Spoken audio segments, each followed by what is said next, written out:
Hi, everyone. Thank you for joining Jewish National Fund for Building Bridges with Hollywood and the NFL. My name is Maria Cohen, and I am proud to serve as the Jewish National Fund Campus Fellow at Stanford University. I grew up in Rancho Cucamonga, California, and I'm currently in Israel doing a gap year. In addition to my role with JNF, I serve as Shabbat Chair for the Jewish Student Association. I'm active with the Tamid Group and serve as events coordinator for the Stanford Israel Alliance. This is our fifth Positively Israel program of the semester and our 11th of the academic year. Through Positively Israel, JNF offers expert speakers, celebrities, and partners to present how Israel is making the world a better place. Thanks to programming like tonight, students gain appreciation for Israel's contributions to the world, thus fortifying them with positive facts about this small desert nation. Switching gears, I invite you to join me on Jewish National Fund Alternative Break to Israel. Love Israel and can't wait to go back.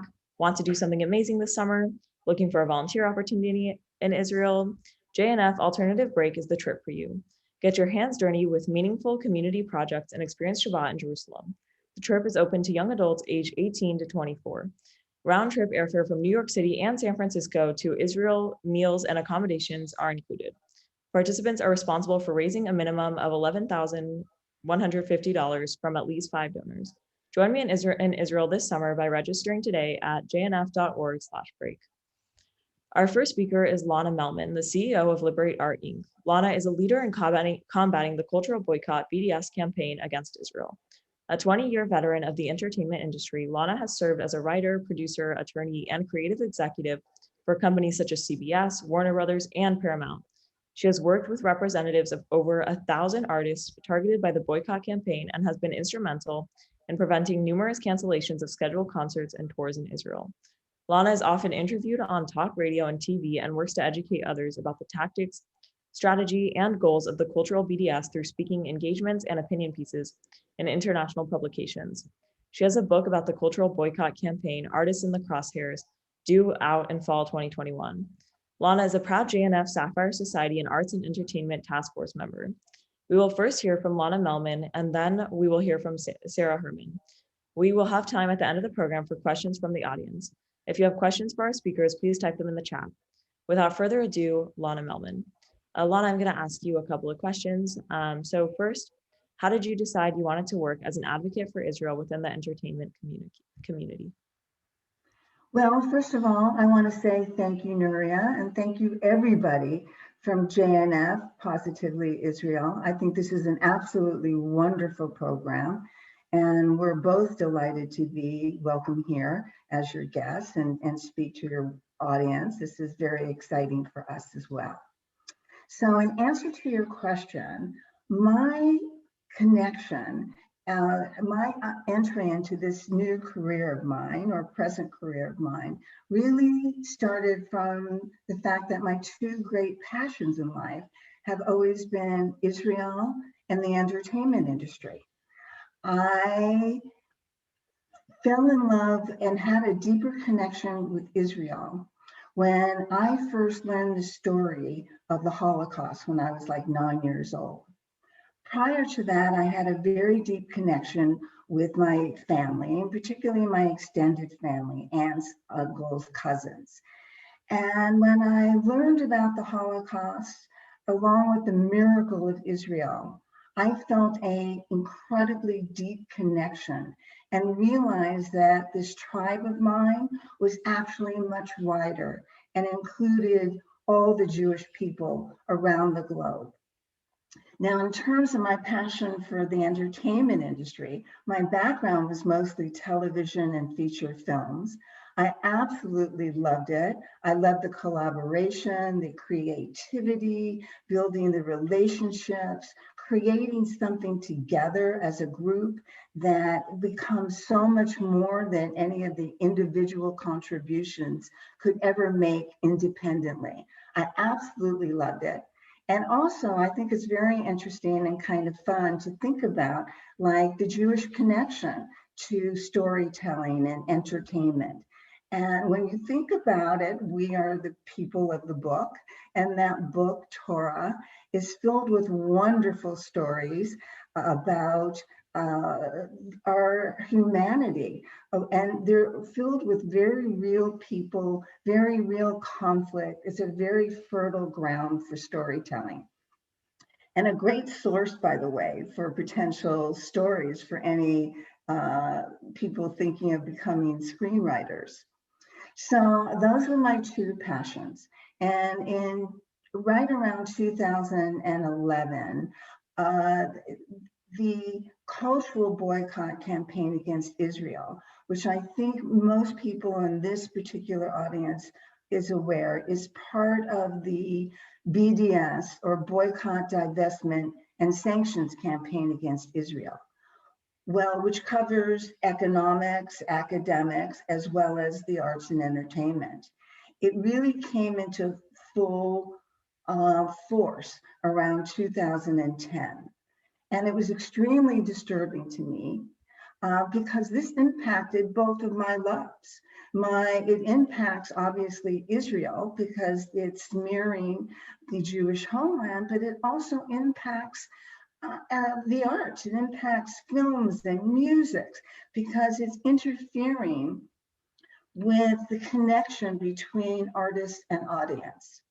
So I was brought in very early on by an then existing, or first formulating, I should say, community of members of the entertainment industry who were very concerned about this. And I was brought in to start up and lead an organization that was fighting back. And I also wanted to take this opportunity, because I did not want to forget, to mention that one of the many reasons that I feel connected to JNF is because of my participation in this wonderful task force called the Arts and Entertainment Task Force, which brings the arts to Israel and helps foster the arts within Israel. So once again, it's bringing together my two passions. And I'm very happy and proud to be a member of that task force. Thank you so much. I have like two other questions for you. So the second question is, what are some of the successes, and what do you think, what are some of the successes in your career, and what do you think the key is to those successes? Well, first of all, I want to say I also work very much in the public domain. I have a book that's coming out. I write tons of op-eds. I do lots of speaking engagements. So every time I do one of those things and I'm able to talk to audiences and educate new people about what's going on, that is a success, because I am inviting people to think about what's going on in a different way. In terms of like big time successes, I'm proud to say that there've been a few.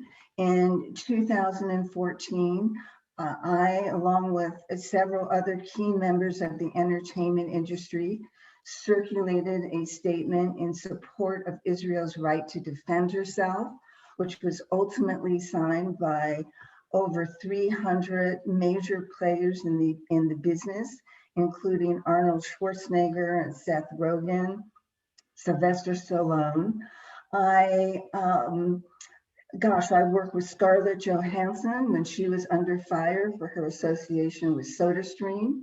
And I'm very proud to say I brought Ziggy Marley together with the JNF to promote their clean water initiative. He made an absolutely wonderful acceptance speech, which I was able to capture on tape, and it went viral. I recently interviewed Nick Cannon, who is on a very serious path of atonement for his remarks this past summer, which were most definitely anti-Semitic. So I do all those things. I would say, but I also answer kind of specific, smaller questions. Like right now, I've been hired as a consultant for a company that's a US company that is selling its product in North America, yet it's being attacked by BDS.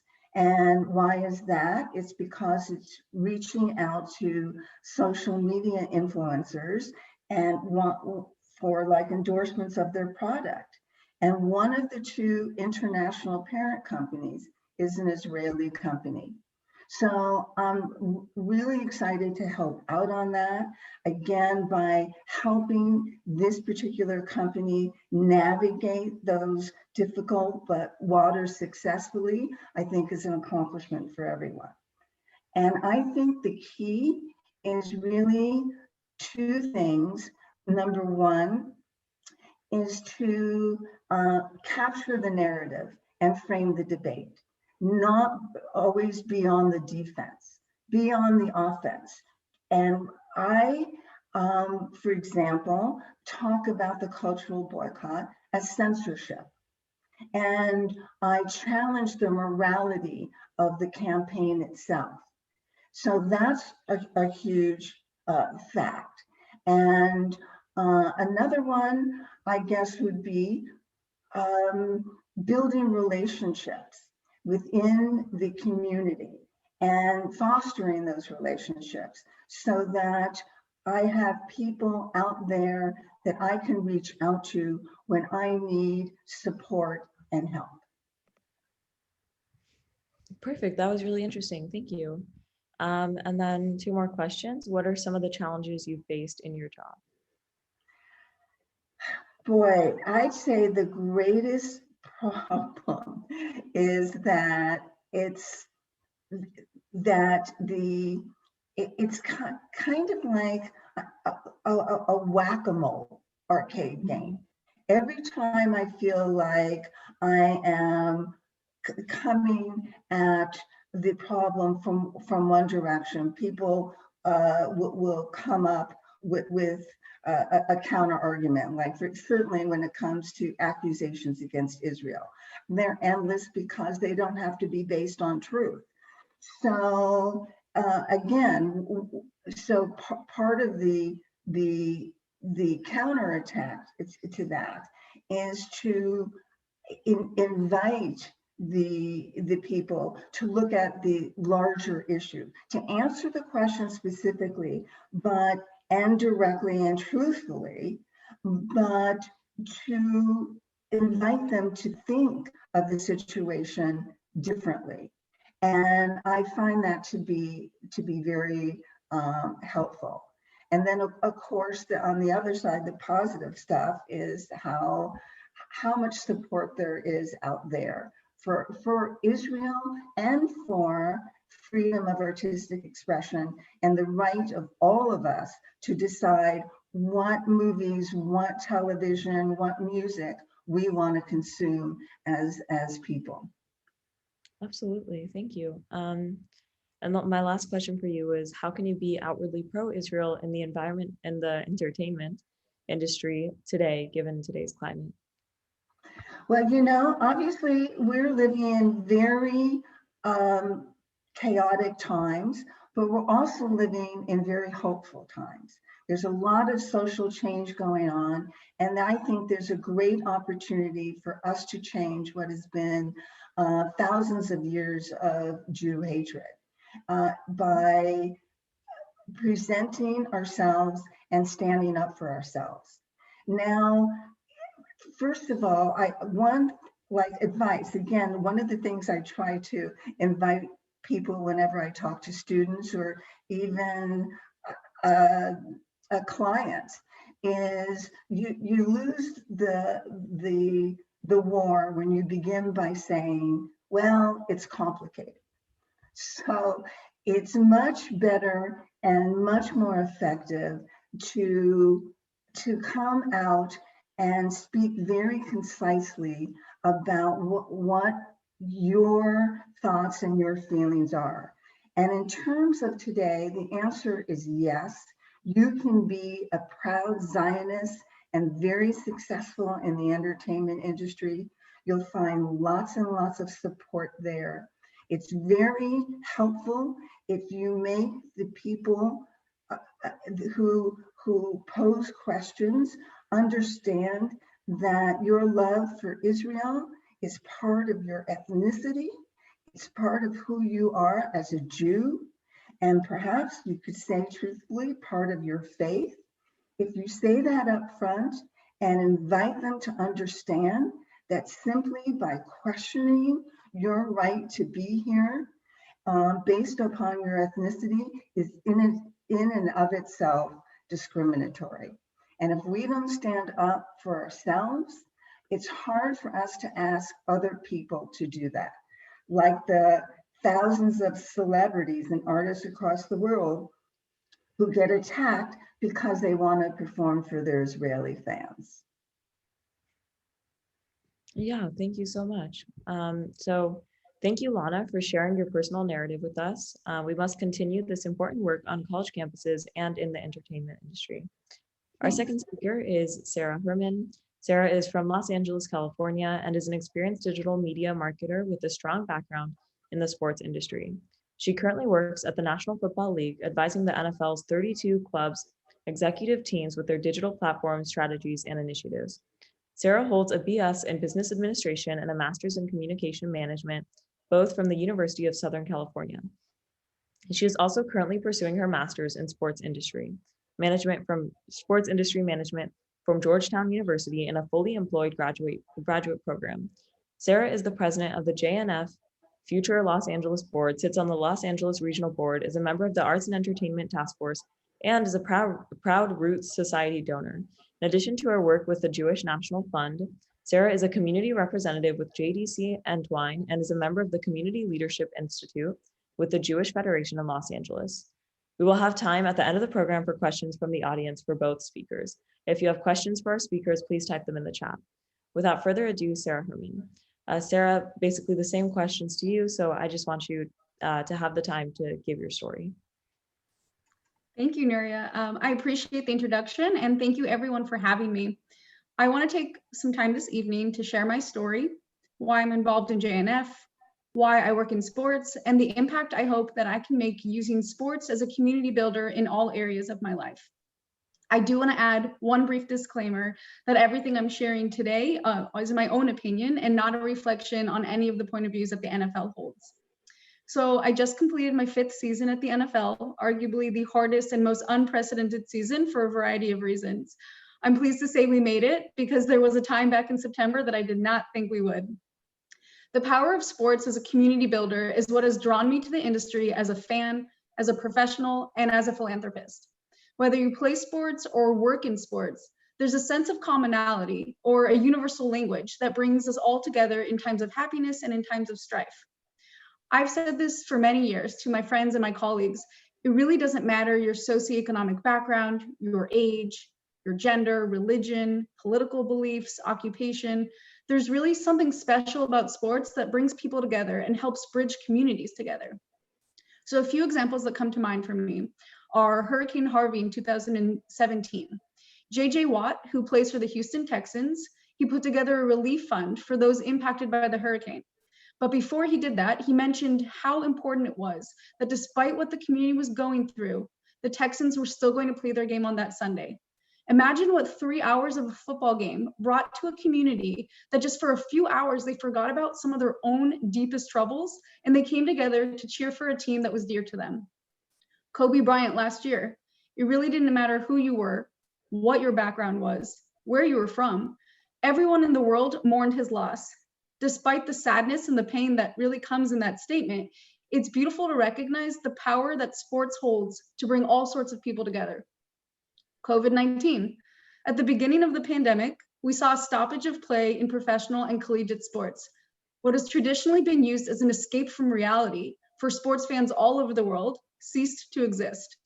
I'll admit for me that it was really hard, both personally and professionally. Little by little, though, we've seen that leagues implemented different protocols, live sports came back, and with it came a way to bring back people together again, even if it was virtually. For those of you that are basketball fans, Israeli-born Deni Avdia was drafted to the Washington Wizards late last year. He was the highest drafted Israeli player in NBA history and has an entire country rooting for him back home in Israel. The Wizards digital team has created Hebrew-centric content that is targeted towards their Hebrew-speaking fans. And it also embraces those around the world that want to learn more about the Jewish community, both in Israel and in the United States. Another example is that there are organizations out in the world that work in regions with geopolitical conflict, to showcase how sports can be used as a tool to promote diplomacy and peace. Lastly, a personal example. In the summer of 2019, I found myself on a trip to Tbilisi, Georgia. I was there not knowing any Georgian and not knowing any Russian, and my friends and I ended up playing a pickup game of soccer with some kids in the mountains outside of Tbilisi. While we may not have been able to communicate verbally, the universal language of sports is what brought us together. So I'll bring us back now and then I'll tie it back into JNF, I promise. So I've always been a sports fan. I think that all of you on this Zoom are from all over the country. So for those of you in Los Angeles, I've grown up an avid Lakers and Dodgers fan, and I've really embraced everything that being an avid fan brings. I have my superstitions, I have my favorite players, I play fantasy sports. I played sports competitively growing up, but I'm 5 feet tall. So I knew that I had no future playing at a professional level. I also wanted to go to a university with a strong academic reputation, and I knew that I couldn't have both. Perhaps I would have been able to play in a Division I program, but I really wanted to attend the University of Southern California. So I used my passion for sports as an outlet when I pursued my undergraduate and graduate degrees. And I knew that whatever discipline I studied would be layered into something sports related. Even now, as I pursue my second master's degree, as Nuria mentioned, I'm currently enrolled in a fully employed online program at Georgetown, and I'm studying sports industry management. So I did so strategically. I wanted to continue to enhance my own sports business acumen, which will hopefully help me as I navigate through the trajectory of my own career in the midst of this pandemic. I consider myself very fortunate to have worked my whole career as a young adult in the sports world, but it certainly has not been an easy 11 years. I've worked very hard and I've put a lot of effort into the accomplishments that I'm so proud of. I recognize that I work in a male-dominated industry, but that really has never stopped me from pursuing a career in sports, even if I'm sometimes the only woman in the room. My voice is still certainly heard. So today, I work at the NFL. I work on a team that represents the digital media and social media needs of all 32 clubs. I help them craft their strategies across their digital platforms. And I also amplify their initiatives across the NFL-owned and operated platforms. The scope of my role is really to serve as the voice of the NFL club, to have their seat at the table with the rest of the league departments. What's important to the league is not always important to the clubs, and vice versa. So it's all about striking that balance and developing a partnership where all 32 club markets and the league can work together as the power of 33. It's really crazy what you can do when everyone comes together with a shared common goal. The communities of fans that exist across the country and across the globe are exciting for me to dive into. I've had the opportunity to travel to some of the international events that we've held in London and in Mexico City. And it always fascinates me that regardless of who is playing, you often see fans in the stands wearing all 32 different jerseys. So once again, it's a perfect example of how sports can be a community builder. So how does this tie into JNF? My Jewish identity is very strong. I grew up going to Jewish elementary and middle school. I had my bat mitzvah, and a fun fact, it was a triplet bat mitzvah because I have 2 sisters, I'm a triplet, and we were the first triplets to have our bat mitzvah at Sinai Temple, for those of you that know it. I went to Hebrew high school on Wednesdays and Sundays. I was active in USY. I went on Birthright. I was involved in Hillel when I was at USC. So I say all that to really showcase the foundation that I grew up with. However, as I previously mentioned, I worked really hard in my young adult life, finding my place in the sports world and working on my career. So an unintended consequence was that I became a little bit less involved in some of the Jewish areas that I previously so much and so easily embraced. Judaism, global Jewry, Israel, those were all still things that were really important to me, but I only had so much time and could only do so much. That's where I was wrong. And that's when I found JNF. I found an organization that I knew was worthy of my time, my passion, and my community. I knew this was something I wanted to invest my money in and my energy into. JNF to me has so many different things that it offers that once again I knew, just like I did when I was in college, that I could use my passion for sports as a vehicle for everything that I've done in my lay leadership journey within JNF so far. So when we talk about community building, sports again can fill that role. JNF is devoted to improving the quality of life for all those that live in Israel. Building out spaces where they can come together and watch sports or play sports recreationally is so important. The social bonds that people create at community recreation centers have strong benefits. They improve lives, they help build strong, safe, and inclusive communities, which are all things that JNF stands for. Whether it's building a new recreation center in communities that JNF works with, or building out new spaces at the new Alexander Muss campus so that students that live there and go to school there have an outlet to play sports together. JNF has a baseball task force. They support Team Israel, which hopefully, if we keep our fingers crossed, they're on their way to the Olympics, which will hopefully happen this summer. Personally, I hope that I can find ways, or that we can find ways, to build out programs and task forces that go beyond just baseball. It's become really clear to me how important sports are to the individual and to the community at large. From a participant perspective, sports can boost your self-confidence, build social relationships, reduce anxiety. Kids learn vital skills and navigate through different ethical dilemmas. From a spectator perspective, sports brings people together. There's really no other way to describe that than just using those words.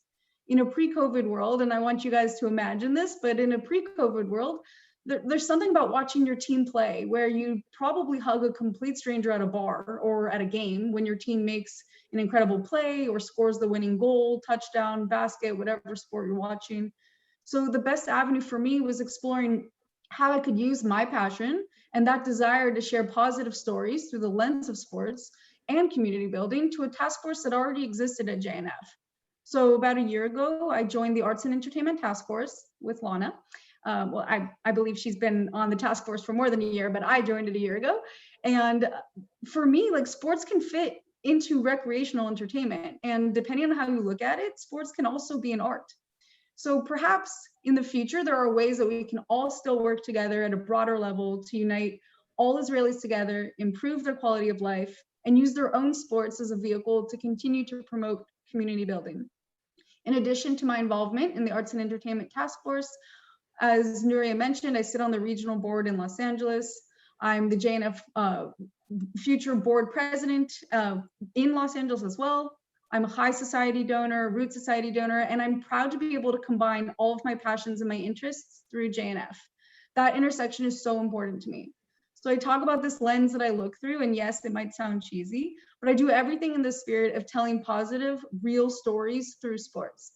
So I hope that some of my stories and examples have resonated with all of you, and I look forward to answering any of the questions you might have about JNF, my career in sports, my work at the NFL, and any of the challenges that have come from it. I'll pass it back to you, Nuria. Thank you so much, Sarah, for sharing your personal story with us. As college students, we will continue to build bridges on college campuses and in professional sports. Once again, if you have any questions for both of our speakers, please type them in the chat, and we will repeat them to the speakers.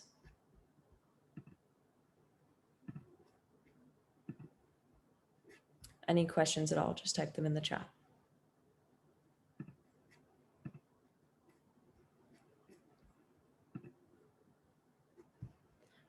Okay, our first question is for, I'm assuming both of the speakers. What has changed in your industry during COVID? Lana, if you want to go first. Well, a lot has changed. The distribution of content has changed dramatically. Obviously, people aren't going to movie theaters, so that's had an enormous impact on that industry. There's been adjustments, of course. HBO Max is releasing a lot of first-run theatrical films. There is a fair amount of production, more than one might expect.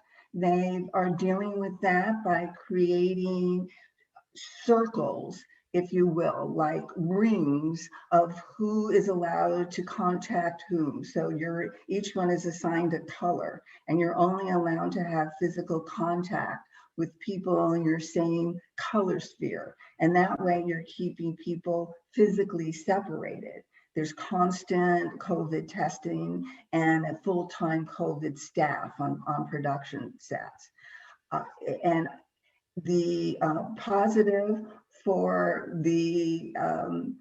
Israel has been, in the sense, since there's been no concerts in Israel, the activity on the part of BDS in that sphere has gone way down because there is far less to attack, although they're still active and they're still out there. So it's been pretty dramatic, but I'm always internally impressed with the creative ways that artists come out with creating product and getting that product out to the consumer. And of course, all of us can personally witness that we're all have the great opportunity to catch up on this endless possibility of content that's out there, and including reruns of our favorite series and looking up old movies and enjoying that. So I think that there's been more consumption, even though there's been less new product. So I'll mention, sorry, Nuria.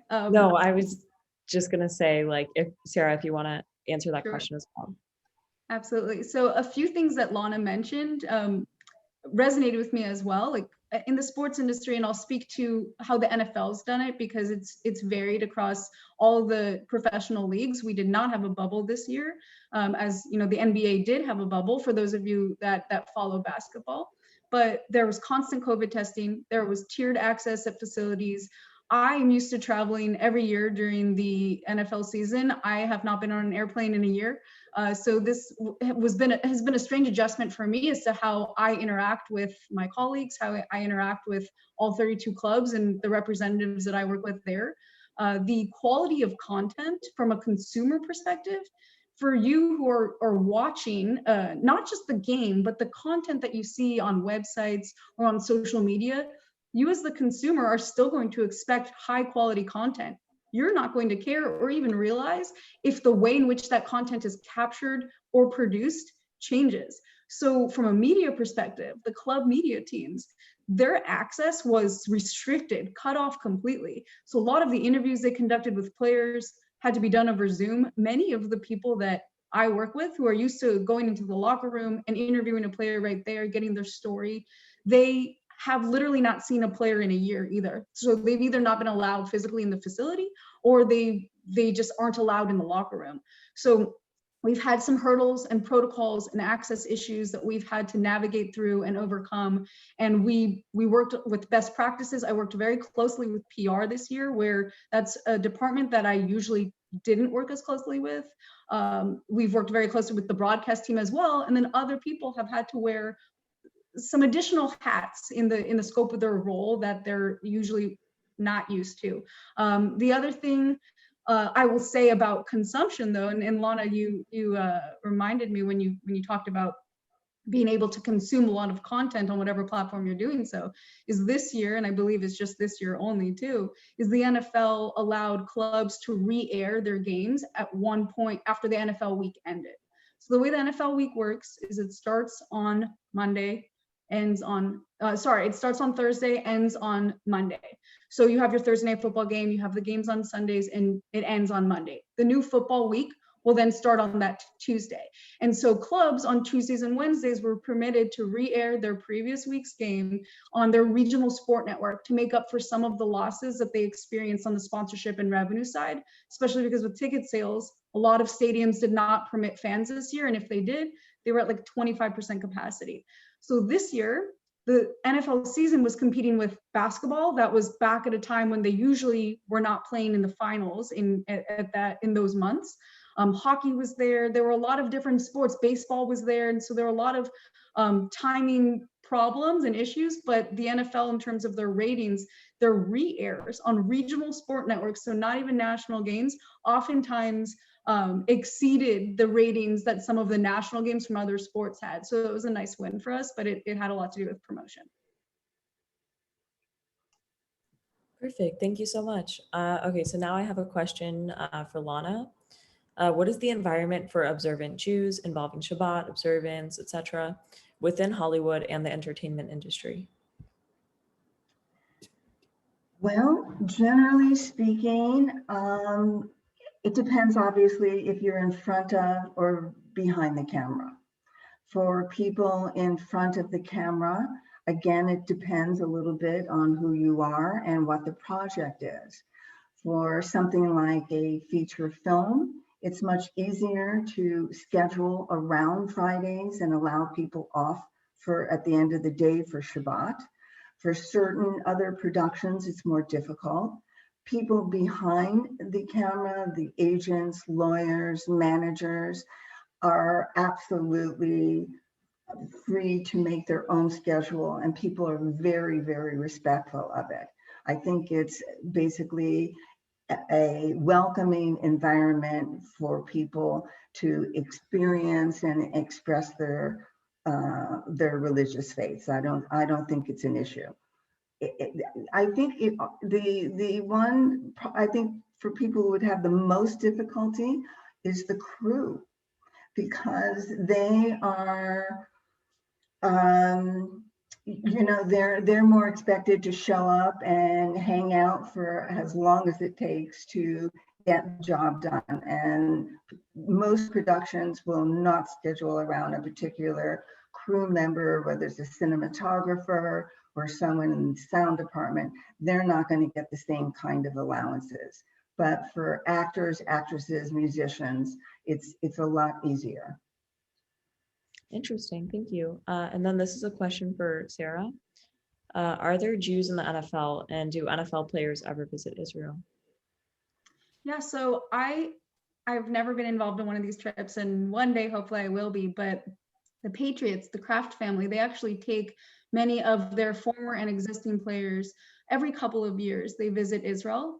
It's really important to Robert Kraft to do so. And he takes athletes of his that are, or players on the team that are Jewish, and then some are not. You know, Israel's a really special place for many different people that observe many different religions. So it's a nice opportunity for them to see different historical sites that might be important for them as well. I believe the last time was 2 summers ago, since nobody went last year.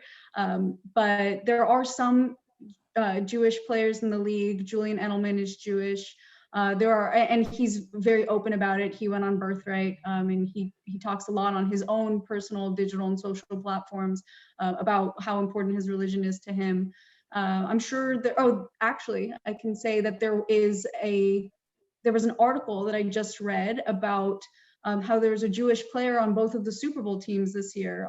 There's an offensive lineman who's been injured, so he didn't play in the Super Bowl, but he was Jewish. And then there was a lineman on the Tampa Bay Buccaneers that was also Jewish. So there are some that play in the NFL. I'm sure that there will be more in the future, and it really depends on how open someone is about their religious beliefs and practices. Thank you again. And then, so this question is for Lana, this question is for both of you really, but Lana, this is more for your expertise, and Sarah, if you want to answer this at any point, feel free. What can young people do to combat BDS? Well, there is a social media.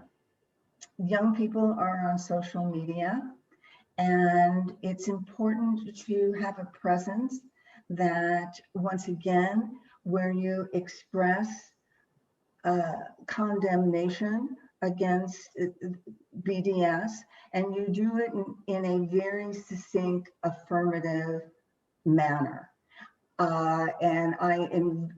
Right now, if you look at one of the things that BDS has going for it, however, which is one of the catches, is that the more intense the fray, the more people are fighting and bickering and yelling back and forth at each other, the better that is for BDS, because what they're trying to do is just cast a pall over Israel and want people to think of it as just an area of conflict, as opposed to what it truly is, which is a spiritual a country full of wonderful art and technology and humanity. So it's best if you respond on social media and you have a presence that invites people to, again, go on the offense, invite people to challenge them on what they're saying is not creating peace. In fact, it's fomenting discord. talk about things in a positive manner, keep your messages simple and short. But it is important that you engage. And there's also many things, and please check out my website, which is liberateart.net. And on there, you can message me. There's all sorts of groups and that you can get involved in that are very active, where you can add your voice, you can sign petitions and statements. It does make a difference. One of the power that they have is that they have a very active community. Their community is willing to engage on every single level. They sign every single petition. They go after every single artist. They're very, very engaged. And we need a similar kind of engagement in the affirmative. And that's where you can be helpful. And you can also invite different speakers to your colleges through JNF. I mean, it's a wonderful opportunity to educate your fellow classmates. And so that to counterbalance some of the negative and false information they're receiving both on the quad and in the classroom. I think that Lana captured that really well. The only thing I would add is that, you know, JNF partners with a really nice program called Fuel for Truth. This is a nice little plug for it. And Nelson, I'm not sure if you can drop that link in the chat, but good, I see your thumbs up. But I'll admit, I'm not sure what the age range is and if campus fellows are able to partake in a program like this. But once you do graduate college and a program like this still exists, when it was in person, I attended a 7 or 8 week boot camp, which really helps educate and arm you with feeling comfortable with having those controversial conversations about Israel and making sure that you feel like you're informed.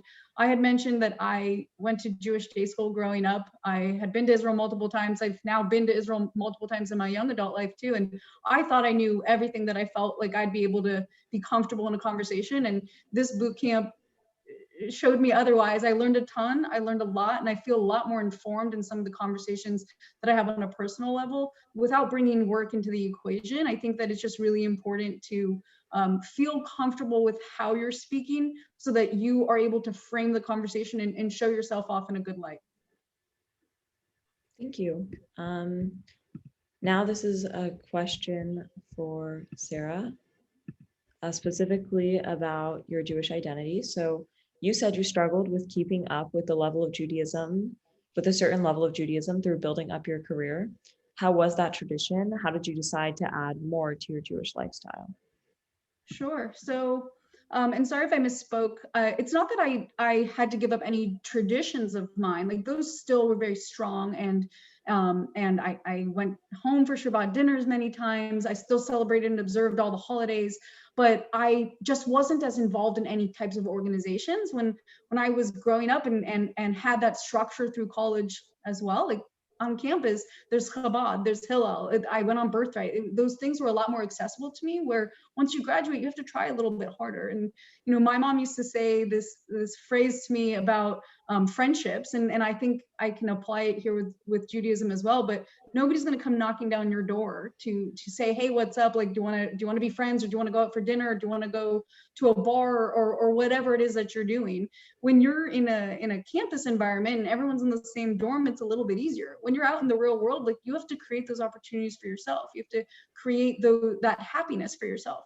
So bringing it back to the Judaism part, like again, those customs, those traditions were still very much there for me. It was finding the organization that I wanted to be involved with that would kind of close that gap for me in the 5-6 years that I wasn't as involved within my community. And JNF has really filled that space for me, along with a few other organizations that I am involved with. Like Nuri, when you read my bio, like clearly I'm involved in my community. But JNF is something, and I hope I articulated this well in the presentation that I gave, but JNF for me offers so many different things that you can take your interest, whether it's water, whether it's sports, whether it's entertainment, whether it's a passion for people with disabilities, so inclusivity, any of that, there's a place for you in JNF, and that is something, and why I've been so excited to be involved.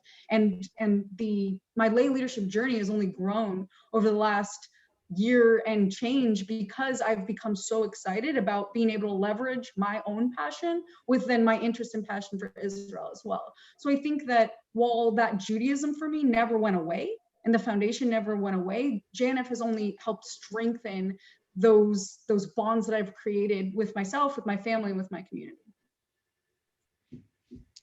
Thank you, Sarah. So now I have a question for Lana. Why did you join JNF's Arts and Entertainment Task Force, and how can we get involved? Well, I joined, first of all, I also wanted to start off by saying that JNF has been around for a long, long time. I remember growing up and hearing about JNF, and people used to put coins in a can, and the whole concept of planting trees in Israel. And it's been a huge connection, I think, between Israel and the diaspora, the Jews in Israel and the Jews in the diaspora. And I was going through some stuff after my mother passed away a few years ago, and she had an envelope with things that were, oh, it's certainly funny, I'm getting emotional, with things that were closest and most important to her. And in there was a certificate that she had got, that her and her 4 sisters had put money together to plant a tree for their dad when he died. And that among all the things that she saved, which, trinkets from, her children's childhood and, small things, that was one of the things that she saved, because that was so important to her. So I think it's had an important place in the lives of Jews in the diaspora for generations. And so I'm sorry, I forgot your question. Yeah, What was your question? Why did you join JNF's Arts and Entertainment Task Force, and how can we get involved? Oh, okay. Well, I actually started because I was interested in getting involved in JNF, and I wanted to find a niche that felt really right for me. And that was building on my interests as I had them. And someone invited me to participate in a trip to Israel that was based on the art community there and the fashion community. Now, I personally adore fashion. One of my favorite things to do is to look through fashion magazines. It's really exciting. And I went on this trip, and it was absolutely inspirational. The thing that really touched my heart the most was, Jews, Tequila alum, making the world a better place. The emphasis of the fashion industry there on creating sustainable fashion, ones that fosters and protects the environment, that's so much a part of what every young design student is learning today. And it really, really struck a chord for me. And then, of course, we got to see all the amazing art that's coming out of Israel. And I used the opportunity to stay a few days longer and meet with concert promoters that I knew there. And it really clicked for me that this was a great opportunity that I wanted. Of all the many things that's going on in Israel, that's something that meant something to me personally, and a way that I wanted to make a contribution. So I basically, that really captured my heart.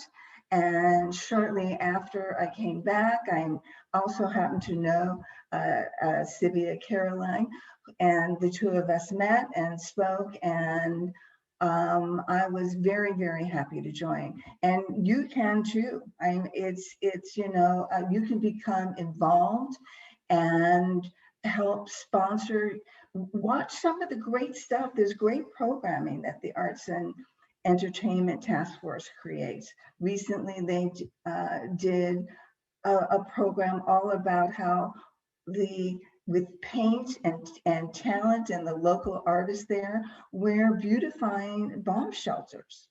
It's really an extraordinary thing, and really protecting lives, and also the way it impacts the psychology of the people living there, to have something beautiful there that will also protect them, I think is really important. So there's lots to learn about in terms of what they do, and to figure out how this best works for you.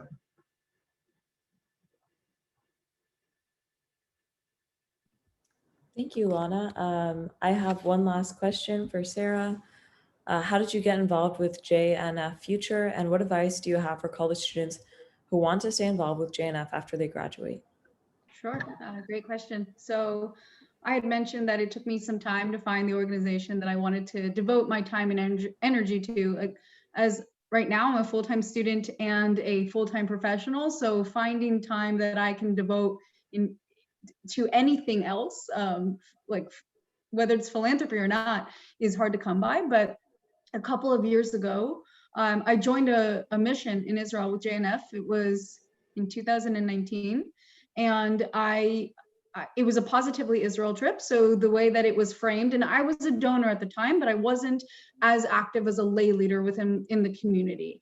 And it was a Positively Israel trip. We traveled around the Negev for, I want to say, a week, a little over a week, and having the opportunity to really see some of the projects that JNF works with, supports, works on, seeing those firsthand, just really, it does more, or did more for me than just talking about it and seeing pictures, and even hearing from affiliates or partners that would come to the United States, and now we do them on Zoom. So for those of you that haven't had the opportunity, or may have an opportunity in the future to actually go visit Israel with JNF on a mission, on a trip, and see the projects firsthand, like I can't even begin to describe how impactful that was for me.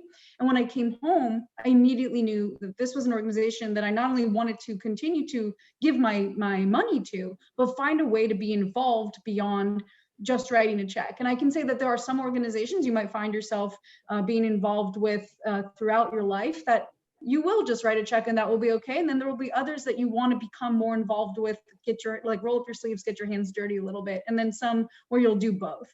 And so I came back, I immediately decided I wanted to join the Young Adults Board, so the JNF Future Board, and very quickly raised up through the ranks. I'm sorry, I can't speak today, but very, very quickly became president. I was vice president or vice chair on the board for a year, and now I'm president of our chapter. And I would just urge you now, especially, like, we have so many events from JNF Future that they're all virtual, of course, but you have so many opportunities now to sit in your own living room, on your own couch, in your own bed, whatever room you're in, and see some of what JNF has to offer and ways that we're working on building our community. Like, we've just spent the last 55 minutes, almost an hour, talking about community building opportunities, whether that's been in entertainment, whether that's been in sports. And I can tell you that the work that we're doing at a national level for JNF Future, we've opened up our events to a national audience rather than just limiting them to the cohorts and regions in which we're working in. Because in person, you can't attend an LA event if you live in Philadelphia, just because, unless you jump on an airplane and come to our event, I think it makes it a little bit harder. And so now we've opened up all of our events to become a little bit more national. I urge you, if you want to, join one of them. If you have questions, I'm sure Nelson and others can share my email address or our contact information, and we can make sure that you're included in future events if they pique your interest.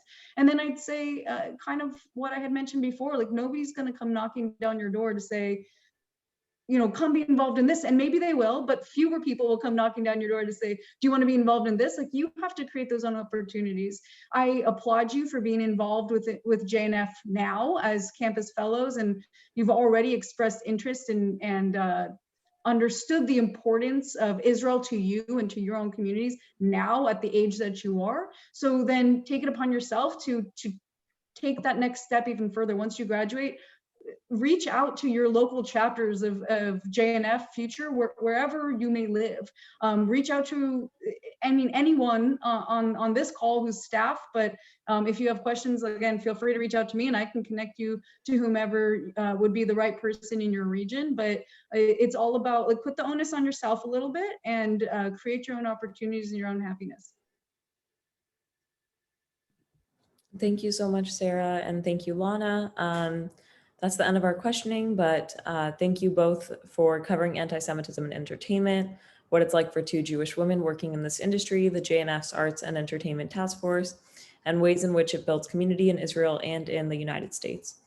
Please join us on Sunday, February 28th at 2 p.m. Eastern Time for our next Jewish National Fund Positively Israel program, Inside Fauda, a conversation with co-creator Avi Issacharoff, I think. Join JNF on Campus, Tufts Friends of Israel, Media Watch International, and Yavne on Campus for an exciting Positively Israel program as Max Price, JNF Campus Fellow at Tufts University, interviews Avi Issacharoff, co-creator of the hit Israeli action drama series Fauda. Available to stream on Netflix, Fauda, which means chaos in Arabic, follows the lives of an undercover elite Israeli unit. It has won 11 Israeli Academy Television Awards in 2018, including Best Drama, Best Actor, and Best Director. During this virtual program, Avi will give viewers a glimpse into television writing, Israeli TV, his experience in journalism, and its effects on writing the show, and more. Bring your friends and register for the Fauda program at www.jnf.org/Fauda and register today for Alternative Break at jnf.org/break. Thank you and good night. Good night. Good night.